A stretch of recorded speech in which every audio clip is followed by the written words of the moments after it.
Many serial killers have a history of childhood abuse or neglect. Example, Ted Bundy, who was physically abused by his grandfather.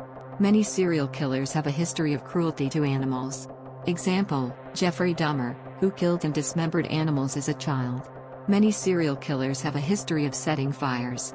Example, Arthur Shawcross, who set fires as a child and then went on to become a serial killer known as the Genesee River Killer.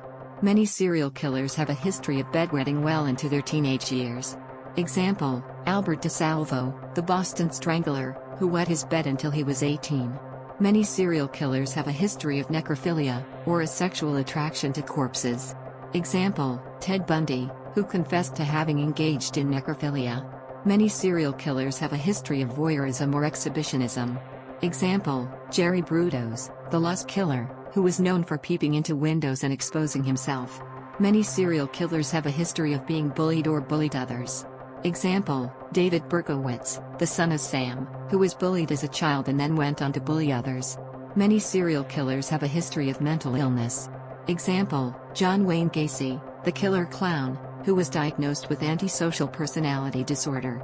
Many serial killers have a history of working in jobs that gave them access to potential victims.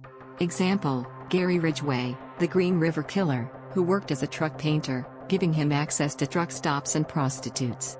Many serial killers have a history of being intelligent and charming, which they use to manipulate and deceive their victims.